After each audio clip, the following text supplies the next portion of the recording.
Hello friends, very good afternoon. Welcome to current affair universe. मैं आपका अपना दोस्त सुरेंद्र पांडे लेकर हाजिर हुआ हूं 22 और 23 जुलाई 2020 के करंट अफेयर्स। दोस्तों, आज के करंट अफेयर शो में हम लोग लगभग 28 ऐसे जो हैं इश्यूज देखेंगे जो कि आपके एग्जाम के लिए इंपॉर्टेंट होंगे। तो 28 का डिवीजन कैसे होगा? तो जो 28 का डिवीजन होगा, जैसा कि पता है, हम पहले one liners of the day करते हैं। तो one liners of the day लगभग आपके 15 हम लोग कवर करेंगे और फिर जो है 13 करंट अफेयर क्वेश्चन आंसर्स देखेंगे। तो आप लोगों के पास आज बहुत सारा जो है इंफॉर्मेशन लोड होने वाला है, तो अंत तक बने रहिएगा और यकीन मानिए आप लोग कहीं भी बोर नहीं होंगे जब मैं इंफॉर्मेशन प्रोवाइड करूंगा। और जी हाँ, यहाँ पे मैं और एक चीज आप लोगों को बताना चाहता हूं कि हम लोग जो हैं अपने करंट अफेयर्स को काफी डिटेल में डिस्कस करते हैं, जिससे कि जो भी एग्जाम्स हो, चाहे वो एसएससी का हो, बैंकिंग हो, चाहे आपका यूपीएससी है, वो सारा कवर हो सके और आप लोगों की जो है किसी भी इश्यू को लेकर जो समझ है वो 360 डिग्री से परिपूर्ण हो सके। तो यही हमारा मकसद रहता है।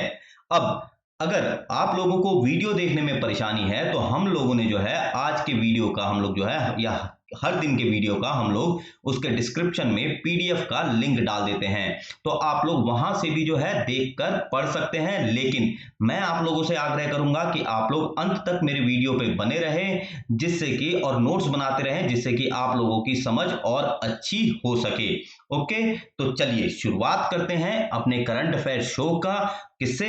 तो सबसे पहले आज 23 जुलाई है, तो हम लोग आज भारत के दो गद्दावर नेता जो इंडियन नेशनल मूवमेंट में जिन्होंने बहुत बड़ी भूमिका निभाई थी, उनको हम लोग जो है श्रद्धांजलि अर्पित करेंगे। ठीक है, तो कौन है वो? तो सबसे पहले हैं आपके चंद्रशेखर आजाद और फिर हैं आपके बाल गंगाधर तिलक। तो हमारे लिए क्या इंपॉर्टेंट है? श्रद्धांजलि तो हम दे ही रहे हैं, लेकिन हमारे लिए क्या इंपॉर्टेंट है? तो हमारे लिए वो फैक्ट्स इंपॉर्टेंट है जो कि किसी भी एग्जाम में पूछे जा सकते हैं जब हिस्ट्री सेक्शन की बात आती है। तो मॉडर्न इंडिया से ये सेक्शन जुड़ा हुआ है, तो हमें फैक्ट्स पता होने चाहिए। तो क्या है वो फैक्ट्स? आइए जरा देख लेते हैं। पहले बाल गंगाधर तिलक के बारे में देखेंगे, उसके बाद चंद्रशेखर आजाद के बारे में। ठीक है, तो सबसे पहले क्या है? बाल गंगाधर तिलक। इनका जो जन्म था, जैसे कि पता है, 23 जुलाई 1856 में हुआ था और इनकी मृत्यु कब हुई थी? 1 अगस्त 1920 में। और ये जो है इनका बचपन में नाम क्या था? केशव गंगाधर तिलक। ठीक है, तो ज्यादा नाम में चेंज नहीं था, बाद में बाल गंगाधर तिलक कहलाए, पहले क्या थे? केशव गंगाधर तिलक। और ये जो है लाल बाल पाल में से जो तीन का एक समूह था उसमें से एक थे। तो ये बहुत सारे एग्जाम्स में पूछा जा चुका है, चाहे वो यूपीएससी हो, एसएससी हो, कोई भी एग्जाम। तो लाल मतलब आपका लाला लाजपत राय, बाल मतलब आपका बाल गंगाधर तिलक और पाल मतलब आपका बिपिन चंद्र पाल। तो लाल बाल पाल। ठीक है, अगला क्या है कि he was the first leader of the Indian national movement. तो ये बहुत जगह पूछा जा चुका है कि भारतीय स्वतंत्रता संग्राम का जो है सबसे पहले नेता कौन थे? तो वो कौन थे? आपके बाल गंगाधर तिलक। और जो है ये बेसिकली क्या है कि ये आपका गरम दिल के नेता थे। क्या थे? आपके गरम दल के नेता थे। और इसी कारण से क्या था कि एक ब्रिटिश ऑथर जो है या ब्रिटिशर्स जो है इनको the father of Indian unrest भी बुलाते थे। क्या बुलाते थे? The father of Indian unrest. और ये जो नाम दिया था, किसने दिया था? ये आपको पता होना चाहिए। तो ये दिया था सर वेलेंटाइन शिरोल ने, जो कि ब्रिटिश ऑथर थे। ठीक है, अब अगला क्या है कि इनको लोकमान्य की उपाधि दी गई थी। क्या दी गई थी? लोकमान्य की उपाधि दी गई थी। इनको हम लोग लोकमान्य बाल गंगाधर तिलक के नाम से भी जानते हैं। और जी हाँ, महात्मा गांधी जो कि नॉन वायलेंस के अनुयायी थे, पीस के अनुयायी थे, इन्होंने बाल गंगाधर तिलक को क्या कहा था? The maker of modern India. ये आपको याद रखना है, ये सारे बहुत इंपॉर्टेंट है। ठीक है, क्या? तो the maker of modern India. और जी हाँ, ये कथन इनका कौन भूल सकता है? Swaraj is my birth right and I shall have it. तो स्वराज मेरा जन्मसिद्ध अधिकार है और इसे मैं हासिल करके रहूंगा। ओके, इसके अलावा और क्या इन्होंने इनसे जुड़ी हम लोग जो है फैक्ट जान सकते हैं। तो सबसे पहले इन्होंने डेक्कन एजुकेशन सोसाइटी जो कि पुणे में है उसकी स्थापना की थी। फर्गुसन कॉलेज जो काफी फेमस कॉलेज है आर्ट्स और इंग्लिश को लेकर, वहां पे ये जो थे प्रोफेसर भी थे। इसके अलावा जो है इन्होंने मराठी में एक न्यूज़पेपर चालू किया था, केसरी। और जी हाँ, इन्होंने दो सबसे बड़े फेस्टिवल चालू किए थे एज अ लोगों को नेशनल मूवमेंट में जोड़ने के लिए, जो कि हालांकि बाद में हिंदू मुस्लिम डिवीजन को लेकर काफी मतलब कि क्रिटिसाइज हुआ था, लेकिन फिर भी हमें वो पता होना चाहिए। तो क्या, तो आपका शिवाजी जयंती और दूसरा जो है गणेश उत्सव, ये दोनों जो है इन्हीं की देन है। किनकी, तो बाल गंगाधर तिलक की। और ये जो दो फेस्टिवल है इन्होंने 1890 के दशक में चालू किया था। ओके, तो ये इतनी जानकारी, इतने फैक्ट्स आपके लिए इंपॉर्टेंट है एग्जाम पॉइंट ऑफ व्यू से। अब चंद्रशेखर आजाद के बारे में जानते हैं। तो चंद्रशेखर आजाद का जन्म जो है ये 23 जुलाई 1906 में हुआ था। कब हुआ था, तो 23 जुलाई 1906 में हुआ था। और इनकी मृत्यु हुई थी 27 फरवरी 1931 को। कहां, तो इलाहाबाद में हुई थी, आजाद पार्क में। इनको मुठभेड़ में अंग्रेजों के साथ इनको गोली लगी थी और वहीं इनकी मृत्यु हुई थी। कहां, इलाहाबाद, जिसे हम प्रयागराज भी अब कहते हैं, तो इलाहाबाद के आजाद पार्क में। और ये जो है मध्य प्रदेश के भबरा गांव में पैदा हुए थे। कहां, तो मध्य प्रदेश के भबरा गांव में। और इन्होंने सितंबर 1928 में हिंदुस्तान रिपब्लिक एसोसिएशन को रीऑर्गेनाइज करके हिंदुस्तान सोशलिस्ट रिपब्लिक आर्मी जो है बनाया। ओके, और ये हिंदुस्तान रिपब्लिक एसोसिएशन किसने बनाया था, तो ये आपका राम प्रसाद बिस्मिल ने। उसके बाद जो है जब वो पकड़े गए थे तो उसके बाद चंद्रशेखर आजाद ने इसको रीऑर्गेनाइज करके हिंदुस्तान सोशलिस्ट रिपब्लिक आर्मी जो है बनाया सितंबर 1928 में। अब यहां पे एक सबसे इंपॉर्टेंट इंफॉर्मेशन है, ये बहुत कम लोगों को पता होगा कि चंद्रशेखर आजाद जब हिंदुस्तान सोशलिस्ट रिपब्लिक आर्मी के चीफ थे तो वो जो पैम्फलेट साइन करते थे, जो पैम्फलेट्स दिए जाते थे जो कि आजादी के नारों से भरा रहता था, तो उसमें ये बलराज के नाम से जो है साइन करते थे। किस नाम से, बलराज के नाम से साइन करते थे।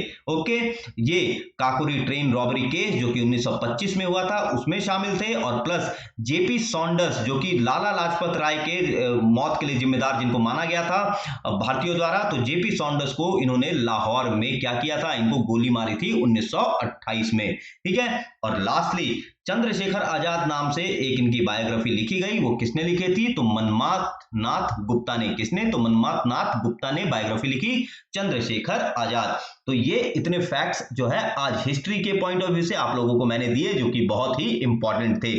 ओके, तो चलिए अब बढ़ते हैं किसकी तरफ, तो अपने करंट अफेयर शो की तरफ। और जी हाँ, उससे पहले आप लोगों को करना क्या है, तो आप लोगों को मेरे चैनल को सब्सक्राइब करना है, मेरे वीडियो को लाइक और शेयर करना है, और जी हाँ बेल आइकन दबाना है जिससे कि आप लोगों को क्वालिटी करंट अफेयर्स का नोटिफिकेशन डेली मिल सके। ओके, चलिए बढ़ते हैं अपने current affair one liners of the day की तरफ। क्या है, सो दिल्ली गवर्नमेंट स्टार्ट्स मुख्यमंत्री घर घर राशन योजना। सो दिल्ली सरकार ने यानी अरविंद केजरीवाल की सरकार ने मुख्यमंत्री घर घर राशन योजना जो है चालू की है। ये आ सकता है, तो किसने, दिल्ली सरकार ने। दूसरा है फॉर्मर सुप्रीम कोर्ट जज बीएस चौहान यानी Balbir Singh Chauhan to head probe into Vikas Dubey killing. तो हमने जैसे पहला देखा था कि यूपी गवर्नमेंट ने एक judicial one member judicial commission बनाया था जो कि किससे था, शशिकांत अग्रवाल उसके अध्यक्ष थे, जिसे कि सुप्रीम कोर्ट ने बाद में नकारते हुए कहा कि हम जो है जो विकास दुबे की इनकाउंटर किलिंग है उस पे हम जुडिशियल कमीशन बैठाएंगे। और अब जाके सुप्रीम कोर्ट ने बीएस चौहान की अध्यक्षता में वन मेंबर जुडिशियल कमीशन बैठाया है। अब बीएस चौहान है कौन, ये जानना भी जरूरी है।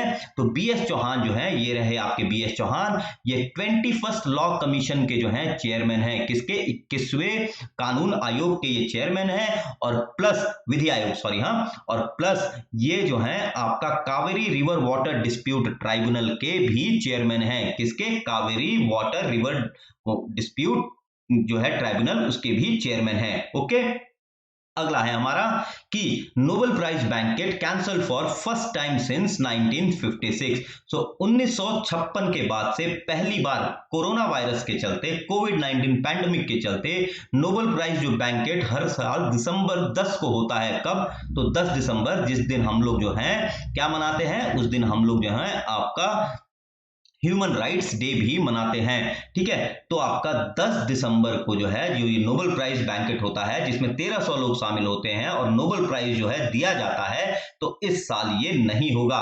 कब से, तो 1956 से पहली बार। अब जी हाँ, ये जानना भी जरूरी है कि 1956 में क्यों आखिर कैंसिल किया गया था।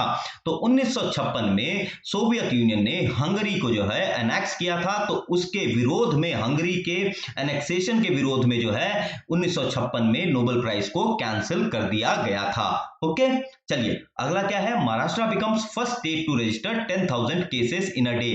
तो ये इंपॉर्टेंट है क्योंकि महाराष्ट्र में सबसे ज्यादा केसेस हैं, तो कितने, 10,000 केसेस प्रतिदिन। सबसे पहला स्टेट बन गया है कौन, तो महाराष्ट्र।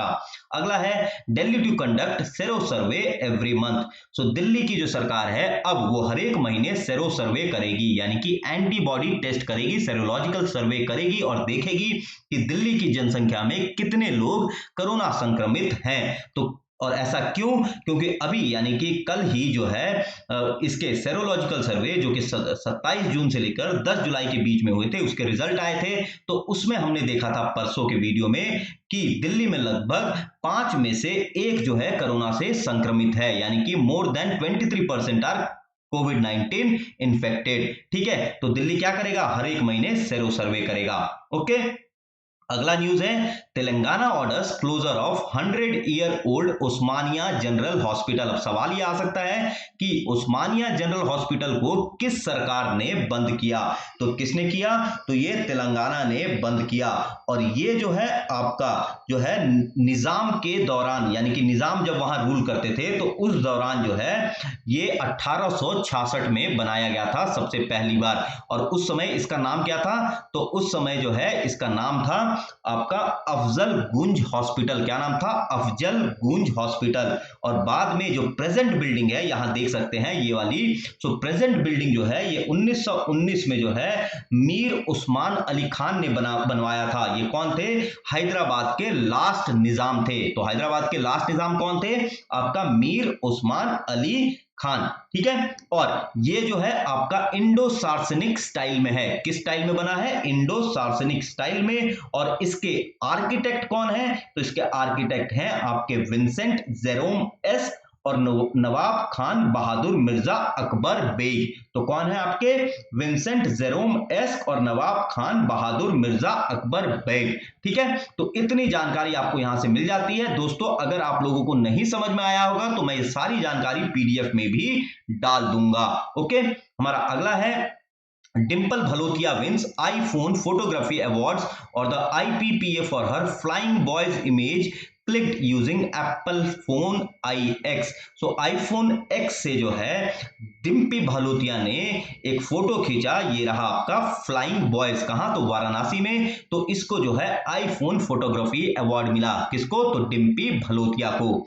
अगला है international union of railways nominate director general of railway protection force Arun Kumar as its security platforms vice chairman. तो इंटरनेशनल यूनियन ऑफ रेलवे किसने किसने जो है किसको नियुक्त किया है, तो ये जो है आपका अरुण कुमार को जो है वाइस चेयरमैन नियुक्त किया है। किसको, तो डायरेक्टर जनरल आरपीएफ को जो है वाइस चेयरमैन नियुक्त किया है। तो कौन है अरुण कुमार, तो ये देखिए ये रहे आपके अरुण कुमार। और अगर इंटरनेशनल यूनियन ऑफ रेलवेज की बात करें तो इंटरनेशनल यूनियन ऑफ रेलवेज कब आया था, तो ये आपका आया था 1922 में। और इसमें जो है 194 कंट्रीज जो है इसके मेंबर हैं। और इसका हेडक्वार्टर कहां है, इसका हेडक्वार्टर है पेरिस में। तो क्या है, international union of railways headquarter कहां है, पेरिस। और आया कब था, 1922 में। ठीक है, चलिए अब बढ़ते हैं अगले न्यूज की तरफ। तो हमारा अगला है कि India Maldives sign contract for setting up neighbourhood fish processing plants. तो इसमें कुछ नहीं है, भारत और मालदीव ने जो है neighbourhood fish processing plant setup किया। और इसके जो है आपको बस प्रेसिडेंट पता होना चाहिए। तो मालदीव के प्रेसिडेंट कौन है, तो मालदीव के प्रेसिडेंट है इब्राहिम सोलेह। और आपका जो है इसका जो है कैपिटल क्या है, तो इसकी कैपिटल है माले और करेंसी है रुपया। इसके बाद एक और जो है इंडिया और मालदीव के बीच में एग्रीमेंट साइन हुआ है, वो क्या है, इमरजेंसी मेडिकल सर्विसेज। तो ये 2 एग्रीमेंट साइन हुए हैं। ठीक है, इसके अलावा जो है हमने देखा था कि भारत ने मालदीव को जो है एक स्टूडेंट्स के लिए फेरी भी सप्लाई की थी। क्या, तो स्टूडेंट्स के लिए फेरी भी सप्लाई किया था। और अभी हाल ही में जो है मतलब कि कोरोना के मद्देनजर मदद भी की थी मालदीव को भारत ने। ठीक है, अब अगला न्यूज क्या है हमारा, आई होप मैं धीरे मतलब कि ज्यादा तेज नहीं चल रहा हूं, जिससे कि आप लोगों को समझ में भी आ रहा होगा।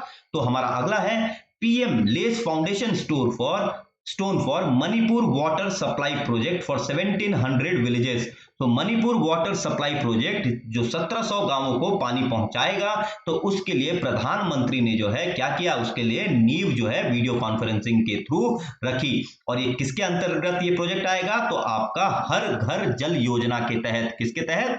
हर घर जल योजना के तहत, जो कि जल जीवन मिशन का ही एक पार्ट है। ठीक है। और जल जीवन मिशन का मकसद क्या है कि 2024 तक हर एक घर में पानी या टैप वाटर कनेक्शन पहुंचाना। कब तक? तो 2024 तक। ठीक है। और जल शक्ति मिनिस्टर कौन है? तो ये है आपके गजेंद्र सिंह शेखावत। मणिपुर की कैपिटल क्या है? तो ये है आपकी इंफाल। चीफ मिनिस्टर है आपके एन बीरेन सिंह। और आपके गवर्नर कौन है? तो गवर्नर है आपकी निजमा हप्तुल्ला। ओके। अब अगला क्या है कि IAMAI एंड नियल्सन, ये दोनों कंपनीज हैं, कंसल्टेंसी ग्रुप है। इन्होंने एक रिपोर्ट जारी किया जिसमें यह कहा गया है कि पहली बार जो इंटरनेट यूजर जो है रूरल एरियाज में, वो अर्बन एरिया से ज्यादा हैं। So this is the penetration of digital India. तो डिजिटल इंडिया का पेनिट्रेशन का ये जीता जागता एग्जाम्पल है, जहां पे हम देखते हैं कि रूरल एरियाज में इंटरनेट यूजर्स अर्बन एरिया से ज्यादा हैं। तो रूरल एरियाज में कितने हैं? 227 मिलियन इंटरनेट यूजर्स हैं। और अर्बन एरियाज में कितने हैं? तो 205 मिलियन इंटरनेट यूजर्स हैं। तो ये अपने आप में बहुत बड़ी उपलब्धि है। ठीक है। अब अगला क्या है? एनपीसीआई यानी कि आपका national payment corporation of India, it launches UPI auto pay feature for recurring payments. तो national payment corporation of India, जो कि पूरे इंडिया में जो है यूनिफाइड पेमेंट इंटरफेस यानी यूपीआई को रेगुलेट करता है, तो उसने अब यूपीआई में ऑटो पे फीचर जो है उसको जो है एम्बेड किया है। तो ऑटो पे फीचर से होगा क्या कि यदि आप लोग कोई बिल, जैसे बिजली का बिल हर महीने भरते हैं, तो इसमें क्या होगा, ऑटो पे फीचर आ जाएगा। लेकिन इसमें लिमिट कितनी होगी? इसमें लिमिट होगी कि आप 2000 से ज्यादा का अगर बिल आएगा तो आप पे नहीं कर सकेंगे। ठीक है। कितना? तो 2000 रुपए से ज्यादा अगर बिल आएगा तो आप पे नहीं कर सकेंगे। ओके। अगले पे चलते हैं। अगला क्या है? Doctor Dang selected as central laboratory for human clinical trials of Covaxin. तो कोवैक्सीन भारत द्वारा निर्मित स्वदेशी जो है ये कोरोना वायरस वैक्सीन है, जिसे भारत बायोटेक ने बनाया है। किसके साथ मिलके? नेशनल इंस्टीट्यूट ऑफ वायरोलॉजी और आईसीएमआर के साथ मिलके। और इसका जो है क्लिनिकल ट्रायल चालू हो चुका है। अब इस क्लिनिकल ट्रायल में जो सैंपल्स जो आएंगे वो कहां आएंगे? तो वो आपका डॉक्टर डैंग्स जो है प्राइवेट लैब है, तो यहां आएंगे। और ये डॉक्टर डैंग्स है कहां है? तो ये आपकी न्यू दिल्ली में है। ठीक है। तो ये एज अ सेंट्रल लेबोरेटरी जो है नियुक्त हुई है। क्या? तो सेंट्रल लेबोरेटरी नियुक्त हुई है, ये आपको याद रखना है। ओके। आपको भूलना बिल्कुल भी नहीं है। अब हमारा अगला क्या है? हमारा अगला है DRDO successfully test fire Dhruv Astra helicopter launched anti tank missile. So Dhruv Astra है क्या? ये एयरफोर्स वर्जन है। किसका?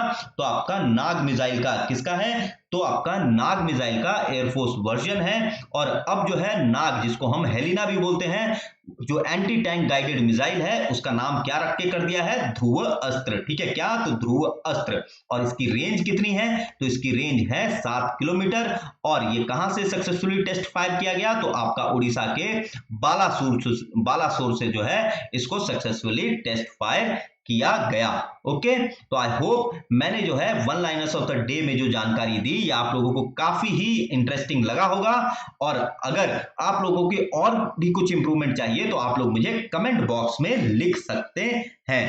ठीक है। चलिए अब बढ़ते हैं किसकी तरफ? तो अब बढ़ते हैं अपने करंट अफेयर क्वेश्चन आंसर की तरफ। तो जी हाँ, पेन और पेंसिल लेके बैठ जाएं, कमेंट बॉक्स में मुझे आंसर जरूर बताएं कि किसका क्या आंसर है। तो हम देखेंगे आप लोग जो है कितना आंसर सही दे पाते हैं। ओके। चलिए, तो पहला क्वेश्चन क्या है कि the third unit of which nuclear power plant achieved criticality on July 22। सो किस परमाणु ऊर्जा संयंत्र की तीसरी इकाई ने 22 जुलाई को सामान्य परिचालन स्थिति हासिल की? सो क्रिटिकलिटी का मतलब क्या होता है? क्रिटिकलिटी का मतलब ये होता है, सबसे पहले आपको ये जानना जरूरी है कि क्रिटिकलिटी का मतलब होता है कि न्यूक्लियर फिशन के लिए एक रिएक्टर तैयार है, यानी कि अब उससे जो है एनर्जी पैदा हो सकती है, यानी कि बिजली उत्पादन अब हो सकती है। तो इसी को हम क्या बोलते हैं, सामान्य परिचालन स्थिति। I hope I am making it clear. ठीक है, अब आंसर क्या है, तो इसका आंसर है काकरापार, जो कि कहां है, करेक्ट ऑप्शन सी काकरापार, जो कि आपका गुजरात में है।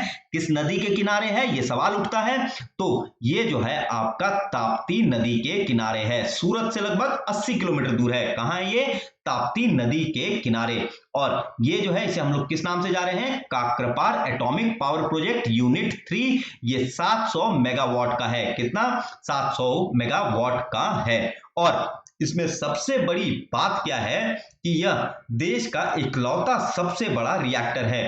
अब यहां पे आप लोगों को कंफ्यूज नहीं होना है, ये देश का one of the largest reactor है, ना कि सबसे बड़ा रिएक्टर है। ठीक है, क्यों, लेकिन हाँ, अगर स्वदेशी तौर पे निर्माण की बात कही जाए, इंडियन जो कि मेक इन इंडिया के तहत बनाया गया है, तो उस हिसाब से बात की जाए तो यह देश का सबसे बड़ा रिएक्टर है।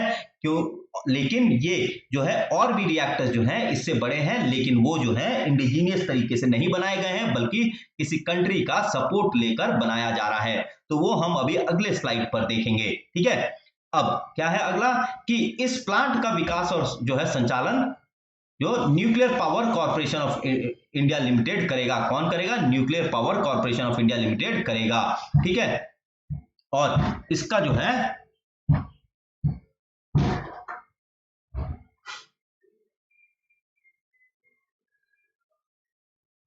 सॉरी दोस्तों, sorry, excuse, I am extremely sorry. So इस प्लांट का विकास, इसका विकास और संचालन जो है आपका nuclear power corporation of India limited करेगा। ठीक है, और मैंने जैसा पहले बताया कि सामान्य परिचालन स्थिति क्या होती है वो मैंने पहले बता चुका हूं। फिर कैप जो 3 है ये मार्क 4 टाइप कैटेगरी का उपकरण है, प्रेशराइज हैवी वाटर रिएक्टर है। ठीक है, और प्लस जो है इस प्लांट से पहले कैप 1 और आपका कैप्स 2 ये दोनों थे यहां पे। तो कैप्स 1 और कैप्स 2 कितना था, उनका 220 मेगावाट के थे। कितने थे, 220 मेगावाट के थे। और कैप्स 1 की शुरुआत 1993 में हुई थी और कैप्स 2 की शुरुआत 1995 में हुई थी। ठीक है, अब इसके अलावा जो है हम लोगों को और क्या जानकारी चाहिए, जी हाँ, हमको ये पता होना चाहिए कि कितने न्यूक्लियर रिएक्टर हैं, कौन सा पहला न्यूक्लियर रिएक्टर था, कौन सा पहला न्यूक्लियर पावर प्लांट था, ये सब भी हमें पता होना चाहिए। ठीक है, तो सबसे पहला जो है इंडिया और एशिया का सबसे पहला न्यूक्लियर रिएक्टर कौन सा था, वो था आपका अप्सरा, जिसका कि इनॉग्रेशन कब हुआ था, 20 जनवरी 1957 को। ठीक है, और भारत का सबसे पहला न्यूक्लियर पावर प्लांट था आपका राजस्थान, जो कि 1972 में आया था। कब, तो आपका राजस्थान में रवात भाटा में 1972 में भारत का पहला न्यूक्लियर पावर प्लांट सेटअप किया गया था। ओके, अब जरा मैप के जरिए समझते हैं कितने हमारे देश में न्यूक्लियर पावर प्लांट हैं। ओके, ये देखिए, तो ये देखिए आपका सबसे पहले राजस्थान देख लीजिए, रवात भाटा। तो रवात भाटा में आपका जो है कितने हैं, कुल मिला के 6 पावर प्लांट है। कितने हैं, कुल मिला के 6 पावर प्लांट है। ठीक है, और आपका यूपी में कितने हैं, यूपी नरोरा में जो है आपका 2 पावर प्लांट है। उसके बाद काकरापार में 2 थे, अब कितने हो गए, 3 हो गए। ठीक है, अब उसके अलावा जो है आपका तारापुर महाराष्ट्र में कितने हैं, टोटल 4 हैं। तारापुर में कितने हैं, टोटल 4 हैं। और इस मतलब कि काकरापार से पहले 540 मेगावाट का, काकरापार 700 मेगावाट है, तो 540 मेगावाट का जो है कहां, तो आपका तारापुर महाराष्ट्र में ये प्लांट स्थापित किया गया था, यूनिट 3 यूनिट 4।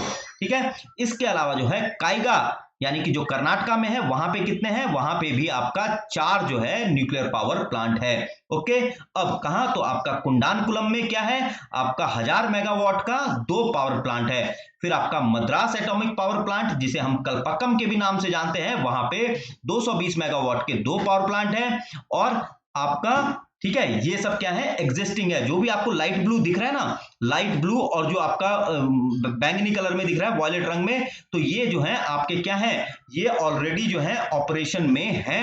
और कुल मिला के कितने हो जा रहे हैं, कुल मिला के जो है ये पावर प्लांट हो जा रहे हैं, न्यूक्लियर पावर प्लांट 23। कितने, तो 23। ठीक है, और जो कुल कैपेसिटी कितनी है, तो कुल कैपेसिटी हो रही है आपकी 6780। कितनी, तो 6780 मेगावाट, और प्लस 700 जोड़ दीजिए आज को मिला के, तो कितना हो जाएगा, तो ये आप जरूर से जरूर कैलकुलेट कर लीजिएगा। ठीक है, सो आज से पहले 22 न्यूक्लियर पावर प्लांट थे, 6,780 मेगावाट, और ये कुल एनर्जी प्रोडक्शन के इंडिया के कितना हिस्सा कंट्रीब्यूट करते हैं, तो 1.9%, और आज मिला के कितने हो गए 23, और टोटल कितना हो जाएगा आपका, टोटल हो जाएगा आपका 7,480 मेगावाट। कितना, तो 7,480 मेगावाट। ठीक है, चलिए आई होप यहां से आप लोगों को क्लियर हो गया। अब बढ़ते हैं अगले क्वेश्चन की तरफ। हमारा अगला क्वेश्चन है, what is the name of India made antigen test kit approved by ICMR. तो आईसीएमआर द्वारा अनुमोदित भारत निर्मित एंटीजन टेस्ट किट का नाम क्या है, तो इसका नाम क्या है आपका, है इसका नाम पैथोकैच कोविड-19 एंटीजन रैपिड टेस्ट। क्या नाम है, करेक्ट ऑप्शन है सी, पैथोकैच कोविड-19 एंटीजन रैपिड टेस्ट। ये भारत द्वारा यानी इंडिया मेड सबसे पहला एंटीजन टेस्ट किट है, और इसे बनाया किसने है, तो इसको बनाया है माई लैब डिस्कवरी सॉल्यूशंस लिमिटेड ने। किसने बनाया है, माई लैब डिस्कवरी सॉल्यूशंस लिमिटेड, और उसका हेडक्वार्टर कहां है, उसका हेडक्वार्टर है आपका पुणे में। कहां है, पुणे में है। ठीक है, क्या, तो माई लैब है ना, ठीक है, हेडक्वार्टर कहां है, पुणे में है। और ये कब आया था, ये आपका आया था 2006 में। कब आया था, तो आपका 2006 में जो है ये आया था। ओके, और क्या है, तो पैथोकैच कोविड-19 antigen rapid test kit. Okay, अब बात उठती है यहां पे जो ऑप्शन दिए हैं ये क्या है, तो ये जो ऑप्शन है सबसे पहला ए, तो ये जो है ये भी माई लैब ने ही बनाया था, और ये जो है इंडिया मेड सबसे पहला आरटीपीसीआर टेस्ट किट था। तो भारत द्वारा निर्मित सबसे पहला आरटीपीसीआर किट कौन सा है, तो आपका आरटीआर पीसीआर किट। तो आर का मतलब क्या है, real time reverse transcriptase polymerase chain reaction. ठीक है, ये अब अगला क्या है, बी स्टैंडर्ड क्यू कोविड-19 एंटीजन टेस्ट। तो ये जो है साउथ कोरिया कंपनी का है, एसडी बायोसेंसर, उसने बनाया था, और ये भारत में पहला टेस्ट किट था जिसको अप्रूवल दिया था आईसीएमआर ने। ठीक है, अब यहां पे एक और बार मैं क्लियर कर देता हूं आपको, जिससे कि कोई कंफ्यूजन ना रहे। ए ऑप्शन क्या है, आरटीपीसीआर, ये है आपका भारत द्वारा निर्मित सबसे पहला आरटीपीसीआर टेस्ट, किसने बनाया था, माई लैब ने। दूसरा ऑप्शन बी है स्टैंडर्ड क्यू कोविड-19 एंटीजन टेस्ट, ये south Korean company SD biosensor द्वारा बनाया गया था, और ये पहला एंटीजन टेस्ट किट था जिसको आईसीएमआर ने अप्रूव किया था। तीसरा आपका है पैथोकैच कोविड-19 एंटीजन रैपिड टेस्ट, ये भारत द्वारा निर्मित पहला एंटीजन जो है टेस्ट किट है, और ये किसने निर्मित किया, ये आपका माई लैब ने ही इसको बनाया है। ओके, अब बढ़ते हैं किसकी तरफ। दोस्तों यहां पे आप बार बार देख रहे होंगे कि आपका RTPCR test, antigen test, antibody test, NAT test, तो ये सारे हैं क्या, तो उसके लिए मैंने यहां पे अगले स्लाइड पे क्या है आप लोगों को क्या एक टेबल दिया है, जो कि आप पीडीएफ डाउनलोड करके भी पढ़ सकते हैं। मैं यहां पे एक क्विक ग्लांस मारूंगा। ठीक है, आरटीपीसीआर का मतलब क्या है, reverse transcriptase polymerase chain reaction.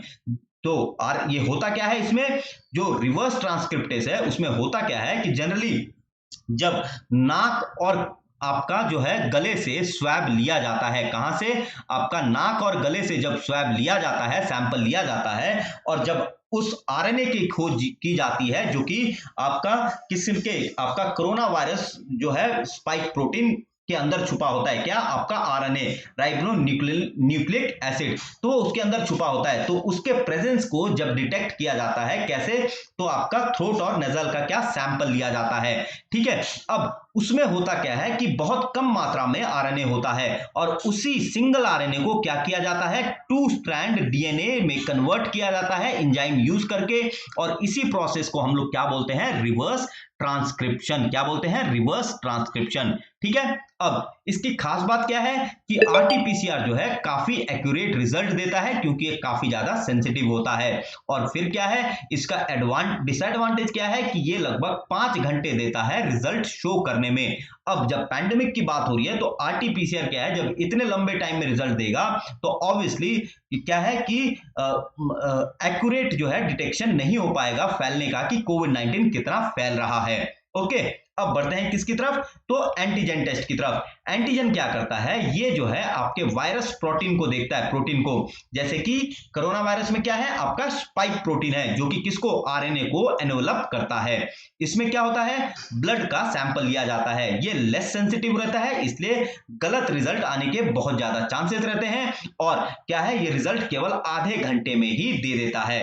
ठीक है, अब लास्ट क्या है आपका सेरोलॉजिकल और एंटीबॉडी टेस्ट। तो सेरोलॉजिकल में होता क्या है कि इसमें एंटीबॉडीज की मात्रा को देखा जाता है, जो कब बनता है जब आप कोरोना से पीड़ित हैं, ठीक हो जाते हैं, तो क्या बनता है एंटीबॉडीज बनता है। तो ये जो है अर्ली डिटेक्शन के लिए नहीं है, बल्कि ये पास्ट इन्फेक्शन के बारे में बताता है कि पास्ट में कितने लोग इन्फेक्टेड हुए। और इसमें जो है दो टेस्ट जो है यूज किए जाते हैं। पहला है आपका एलाइजा टेस्ट और दूसरा है आपका CIA टेस्ट। तो एलाइजा मतलब एंजाइम लिंक्ड इम्यूनोसॉर्बेंट एसे और CIA मतलब केमिलुमिनेसेंट इम्यूनो एसे। ठीक है, तो आई होप आपको यहां से अलग अलग तरीके के कोविड-19 टेस्ट के बारे में पता चला। ये जानकारी आप लोगों के लिए काफी महत्वपूर्ण है और इससे आप संतुष्ट होंगे। अब बढ़ते हैं अगले क्वेश्चन की तरफ। अब यहां से हम थोड़ी जल्दबाजी दिखाएंगे क्योंकि अब जो क्वेश्चन है उतने डिटेल डिस्कशन में हम नहीं जाएंगे। ठीक है, चलिए। सो क्या है, which temple saw the flag hosting ceremony of आदि फेस्टिवल जुलाई टू अगस्त। तो आदि महोत्सव जुलाई से अगस्त के उपलक्ष्य पर किस मशहूर मंदिर में झंडा फहराया गया। तो कहां पे ये है आपका मीनाक्षी टेम्पल मदुरई का। और ये आदि जो है फेस्टिवल ये कहां का है, ये तमिलनाडु का। और ये एक तरीके से क्या है, ये सोइंग सीजन का फेस्टिवल है, यानी कि जब आप बीज रोपण करते हैं उसके बाद का फेस्टिवल है। और इसमें नदियों की पूजा की जाती है कि हमारे को जो हम जो अन्न लगा रहे हैं उसमें जो है हमारे को बहुत ज्यादा प्रोडक्शन मिले। ये किसानों की पूजा है। तो कहां होता है इसका शुरुआत, तो आपका मीनाक्षी टेम्पल मदुरई में, जिसको हम लोग मीनाक्षी सुंदरेश्वर टेम्पल भी बोलते हैं। और ये किसको अर्पित है, ये मां पार्वती और भगवान शिव को। ठीक है, अब दूसरा क्या है, लिंगराज टेम्पल। ये है आपका भुवनेश्वर में और इसे जो है सोमवंशी डायनेस्टी और गंगा डायनेस्टी ने बनवाया था। फिर है महाकालेश्वर टेम्पल, ये है ज्योतिर्लिंग और ये है आपका उज्जैन में। फिर है आपका बृहदीश्वरा टेम्पल, जिसे राजराज चोला ने बनवाया था और ये यूनेस्को वर्ल्ड हेरिटेज साइट है। और कहां है ये आपका थंजावुर में है। कहां है, थंजावुर में। ठीक है, चलिए अब बढ़ते हैं अगले क्वेश्चन पे। तो ये देखिए, ये रहा आपका मदुरई टेम्पल। तो ये मैं बता चुका हूं। सो मदुरई टेम्पल में एक इंफॉर्मेशन मिसिंग है, तो वो क्या है कि ये मदुरई टेम्पल वागई नदी के दक्षिणी तट पर स्थित है। कहां, तो वागई नदी के दक्षिणी तट पर स्थित है। और इसका निर्माण जो है महाराज कुलशेखरा पांडे ने किया था। किसने, तो महाराज कुलशेखरा पांडे ने। कब, तो 1190 से 1216वीं ईस्वी में किया था। ठीक है, किसने, तो महाराज कुलशेखरा पांडे। ओके, चलिए हमारा अगला क्वेश्चन है, who won the FIDE women's speed chess championship. तो फिडे महिलाओं की स्पीड शतरंज चैंपियनशिप किसने जीती, तो करेक्ट ऑप्शन है आपका एना उशनीना। किसने, तो अन्ना उशनीना नहीं, जो कि यूक्रेन की खिलाड़ी हैं। कहां की हैं, यूक्रेन की खिलाड़ी हैं। ये देखिए, ये रहा आपका उनका फोटो। ओके, चलिए अब बढ़ते हैं अगले क्वेश्चन पे। हमारा अगला क्वेश्चन है कि in which country BCCI seeks to hold 2020 Indian premier league. तो किस देश में बीसीसीआई इंडियन प्रीमियर लीग 2020 आयोजित करना चाहता है। तो ये किस देश में, ये आपका सी यानी कि करेक्ट ऑप्शन है यूनाइटेड अरब अमीरात यानी संयुक्त अरब अमीरात। और ऐसा क्यों, क्योंकि पहले भी बीसीसीआई जो है यहाँ पे आईपीएल जो है होस्ट कर चुका है। और इसके अलावा जो है इसके संबंध में बीसीसीआई ने केंद्र सरकार को लिखा है कि उन्हें अनुमति दी जाए कि हम यूएई में इस साल जो है ये होस्ट कर सके। और ऐसा क्यों, क्योंकि जो इस साल का T20 वर्ल्ड कप जो ऑस्ट्रेलिया में होने वाला था वो नहीं हो रहा है। इसलिए बीसीसीआई का कहना है कि हम आईपीएल को जो है ये एक अपॉर्चुनिटी है कि यूएई में क्या करें, इसका आयोजन कर सकें। ठीक है, अब बीसीसीआई की ओर से आईपीएल के चीफ कौन है, ये भी आपको पता होना चाहिए। तो ये है ब्रजेश पटेल। कौन है, ब्रजेश पटेल। ठीक है, चलिए आगे बढ़ते हैं। हमारा पांचवा क्वेश्चन है कि which state is planning to give land ownership rights to women who work in their husbands fields. तो अपने पति के खेतों में काम करने वाली महिलाओं को भूमि का मालिकाना हक देने की योजना कौन सा राज्य बना रहा है। तो ये कौन सा राज्य बना रहा है, इसका करेक्ट ऑप्शन है सी यानी कि उत्तराखंड। कौन बना रहा है आपका, उत्तराखंड। ठीक है, सो उत्तराखंड के कौन है आपके मुख्यमंत्री, तो ये है त्रिवेंद्र सिंह रावत। गवर्नर है बेबी रानी मौर्य। और इसकी दो राजधानी है, एक तो समर कैपिटल यानी कि समर कैपिटल कौन सी है, गरसाइन। और आपका है विंटर कैपिटल, वो है आपकी देहरादून। ठीक है, और ये जो लैंड ओनरशिप राइट है इसमें जो है इनका लैंड रिफॉर्म्स एक्ट उसमें जो है संशोधन किया जाएगा और औरतों को जो है हक दिया जाएगा लैंड पे। और ये क्यों दिया जाएगा, क्योंकि ऐसा मानना है कि लगभग 90% काम जो है खेतों में किसकी, तो उत्तराखंड की औरतें करती हैं। ठीक है, चलिए बढ़ते हैं छठे क्वेश्चन की ओर। तो ये देखिए, ये रहा आपका उत्तराखंड यहां पे। ओके, छठा क्वेश्चन, हमारा अगला क्वेश्चन है कि according to which private diagnostic firm 15% of Indian population may have corona virus antibodies. ठीक है, आपको क्या बताना है कि किस निजी नैदानिक फर्म के अनुसार 15% भारतीयों में कोरोना वायरस एंटीबॉडी हो सकते हैं। तो ऐसा जो है Thyrocare tech limited, correct option क्या है, सी, यानी कि थायरोकेयर टेक लिमिटेड ने एक टेस्ट किया जिसके हिसाब से यह पता लगा है कि भारत में लगभग जो है 15% जनसंख्या, लगभग कितने 180 मिलियन, कितना तो 180 मिलियन पॉपुलेशन जो है कोरोना वायरस से संक्रमित होकर ठीक हो गई होगी। तो ऐसा कौन कह रहा है, ऐसा थायरोकेयर टेक लिमिटेड कह रही है। ठीक है, अब यहां बात करें कि थायरोकेयर के बारे में बात होनी चाहिए, तो ये देखिए थायरोकेयर का अध्ययन मैं यहां पे डिस्कस कर चुका हूं। तो उसके हिसाब से क्या है कि महाराष्ट्र के भिवंडी में जो है सबसे ज्यादा संक्रमित पाए गए हैं, कितने तो 47.1% पॉजिटिविटी रेट है, और सबसे कम अलीबाग में जहां पे 0.7% जो है पॉजिटिविटी रेट है। और दो मेथड यूज किए, कौन कौन से, एलाइजा और CLIA, जैसा कि हमने पहले देखा था, वो क्या है, दोनों एंटीबॉडी टेस्ट हैं। एंटीबॉडी टेस्ट करते क्या है, तो ये आपका पास्ट का इंफेक्शन बताते हैं। ठीक है, तो ये रहे आपके उनके फाउंडर, क्या नाम है इनका, तो आपका doctor A Velumani, headquarter Navi Mumbai में है, और ये 1996 में जो है इसकी स्थापना की गई थी, खास किसके लिए, तो थायराइड के टेस्ट के लिए। ठीक है, चलिए आई होप यहां से इतनी जानकारी आपको मिल जाती है। अब बढ़ते हैं दोस्तों अगले क्वेश्चन पे। हमारा अगला क्वेश्चन है कि which state governor has asked its government to reinstate its state election commissioner. तो किस राज्य के राज्यपाल ने अपनी सरकार को अपने राज्य चुनाव आयुक्त को बहाल करने के लिए कहा है, तो किसने, तो ये आपका बी करेक्ट ऑप्शन है, तेलंगाना, आंध्र प्रदेश के गवर्नर ने।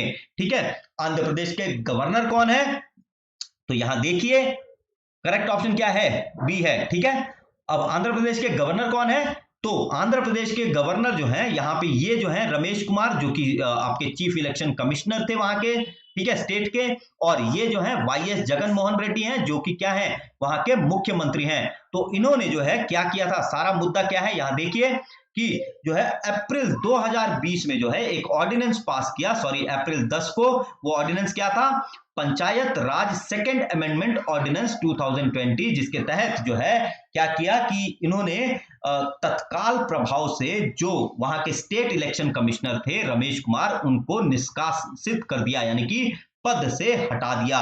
और ऐसा क्यों, क्योंकि जो रमेश कुमार है उन्होंने ये कहा कि हम जो है अभी म्युनिसिपल इलेक्शंस नहीं करा सकते हैं, और क्योंकि वहां पे कोरोना वायरस जो है फैला हुआ है। इसको देखते हुए क्या किया कि बहुत ही अजीब सा स्टेप YS जगन मोहन रेड्डी, जो कि डिक्टेटोरियल स्टेप मान सकते हैं, लेते हुए एक ऑर्डिनेंस लाके वहां के राज्य चुनाव आयुक्त को पद से हटा दिया। अब सवाल ये उठता है कि क्या ये जो पद से हटाना है ये संवैधानिक है या नहीं, तो इसमें भी क्या है कि दो धड़ों में ये बटा हुआ है। तो सुभाष कश्यप, जो कि संविधान के बहुत बड़े विशेषज्ञ हैं, उनका मानना है कि किसी भी तरीके से क्या है कि ये असंवैधानिक नहीं है, क्योंकि एक स्टेट जो है स्टेट इलेक्शन कमिश्नर के लिए प्रावधान जो है ला सकता है और उसको हटा भी सकता है। लेकिन कुछ लोगों का मानना यह है कि यह संविधान के खिलाफ है, क्योंकि पंचायत राज एक्ट, जो कि आर्टिकल 243 के, ठीक है, कौन सा, ये आर्टिकल आपको याद रखना है, ठीक है, क्या रखना है, आर्टिकल आपको याद रखना है। तो आर्टिकल 243 के हिसाब से एक राज्यपाल जो है ये डिसाइड करेगा कि एक स्टेट इलेक्शन कमिश्नर जो है उसका कार्यकाल कितना होगा और कौन अपॉइंट होगा। इसके अलावा जो है इसमें यह भी दिया गया है कि अगर कोई राज्यपाल, कोई चीफ इलेक्शन, कोई स्टेट इलेक्शन कमिश्नर है, तो उसको प्रोटेक्शन भी दिया जाना चाहिए। तो 243 के क्लॉज 2 में जो है अगर स्टेट इलेक्शन कमिश्नर के डिसएडवांटेज में एक्ट किया जा रहा है तो वैसा नहीं कर सकते हैं, क्योंकि क्या है कि ऐसा कहा गया है कि वो क्या होगा कि कोई भी ऐसा स्टेप है जो उनके खिलाफ लिया जाएगा वो असंवैधानिक होगा। ठीक है, तो इसलिए कई लोग क्या मान रहे हैं, इसको असंवैधानिक भी मान रहे हैं। ठीक है दोस्तों, तो ये था सारा मुद्दा। अब आंध्र प्रदेश के राज्यपाल कौन है? तो आंध्र प्रदेश के राज्यपाल हैं विश्वभूषण हरिचंदन। कौन है? तो विश्वभूषण हरिचंदन। और कौन है आपके राज्य चुनाव आयुक्त? तो ये है आपके निगम गड्डा रमेश कुमार। कौन है? निगम गड्डा रमेश कुमार। ठीक है, चलिए अब बढ़ते हैं अगले क्वेश्चन की तरफ। हमारा अगला क्वेश्चन है कि huge explosion happened near Baghjan oil well injuring 3 foreign experts. So in which state is oil well located? So Baghjan तेल के कुएं के पास हुए विस्फोट में 3 विदेशी विशेषज्ञ घायल हो गए। यह तेल कुआं किस राज्य में स्थित है? तो यह कहां स्थित है? करेक्ट ऑप्शन है बी, यानी कि असम में स्थित है। और ये इंसिडेंट कब हुआ? ये कल हुआ, यहां देख लीजिए। और ये जो है आज से ही नहीं बल्कि आपका 27 मई से ही जो है लगभग 56 दिनों से जो है यहाँ पे आग लगी हुई है। और ये जो है किसका है? ये ऑयल इंडिया का जो है प्लांट है। किसका है? ये ऑयल इंडिया का प्लांट है। और यहाँ पे लगभग जो है 17 ऑयल और 5 गैस वेल हैं। कितने? 17 ऑयल और 5 गैस वेल हैं। कहां पे? तो बागजन में। और ये चिंता का सबब क्यों है? क्योंकि इसके पास में ही आप देख सकते हैं क्या है? Dibru Saikhowa national park. और इसके पीछे का क्या है? मगुरी बिल। तो मगुरी बिल क्या है? ये एक वेटलैंड है। क्या है? ये एक वेटलैंड है। ठीक है, अब दोस्तों जब वेटलैंड की बात हुई है तो एक कन्वेंशन है जो कि वेटलैंड्स को प्रोटेक्ट करता है। तो कन्वेंशन कौन सा है? तो वो कन्वेंशन है आपका 1971 का रामसार कन्वेंशन। क्या है आपका? 1971 का रामसार कन्वेंशन। और रामसार जो है ईरान में एक जगह है। अब ये जो मगुरी बेल है ये मागुर मच्छी, किसके लिए? मागुर मच्छी के लिए फेमस है। और मागुर मच्छी जिसको हम कैट फिश भी बोलते हैं उसके लिए फेमस है, इसीलिए इसका नाम है मगुरी बिल। बिल मतलब तालाब असमी लैंग्वेज में। ओके, और इसके अलावा जो है जो इस नेशनल पार्क में आपका हुलॉक गिब्बन्स हैं और प्लस गैंजेटिक डॉल्फिन जो है उनको भी खतरा है। ठीक है, और ये है कहां? ये आपका असम के तिनसुकिया जिले में स्थित है। कहां? तो असम के तिनसुकिया जिले में है। क्या? तो आपका बागजान। ठीक है, अब हाल ही में यानी कि जब ये इंसिडेंट हुआ था उसके बाद जून में नेशनल जो है आपका ग्रीन ट्राइब्यूनल, जिसे हम लोग ग्रीन कोर्ट भी बोलते हैं, उसने जो है 8 सदस्यीय जो है एक प्रोब बैठाई थी। और इस 8 सदस्यीय प्रोब के जो है अध्यक्ष कौन थे? तो आपके गुवाहाटी हाई कोर्ट के जस्टिस रिटायर बीपी काटके। कौन? तो बीपी काटके। तो ये आपको याद रखना है। कौन? तो बीपी काटके, जो कि 8 मेंबर पैनल जिसका प्रोब कर रहे हैं गुवाहाटी हाई कोर्ट के, वो इसके अध्यक्ष हैं। ठीक है, तो इतनी जानकारी जो है आप लोगों को यहां से मिल जाती है। आई होप ये काफी होगी। और अब चलते हैं अगले क्वेश्चन पे। हमारा नवा क्वेश्चन है कि who is the author of the book titled the India way strategies for an uncertain world. So the India way strategies for uncertain world नामक पुस्तक के लेखक कौन है? तो ये है आपके correct option A S Jaishankar. कौन है? तो एस जयशंकर करेक्ट ऑप्शन है ए। अब एस जयशंकर है कौन? तो एस जयशंकर जो है ये भारत के विदेश मंत्री हैं। कौन है? तो भारत के विदेश मंत्री हैं। और उससे पहले वो अमेरिका के राजदूत भी रह चुके हैं। और ये जो बाकी 3 हमने नाम दिए हैं ये कौन है? तो ये जो है क्या है? ये नेशनल सिक्योरिटी एडवाइजर रह चुके हैं अलग अलग सरकारों में। जैसे ब्रजेश मिश्र, ये भारत के पहले रक्षा सुरक्षा सलाहकार थे, राष्ट्रीय सुरक्षा सलाहकार। कौन? तो ब्रजेश मिश्र। और किस टाइम थे?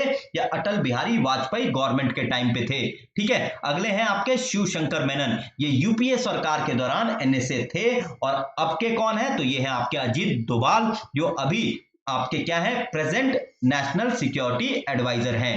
ठीक है, चलिए बढ़ते हैं अगले क्वेश्चन पे। हमारा अगला क्वेश्चन है कि what is the name of indigenously developed drone for the Indian army bye DRDO.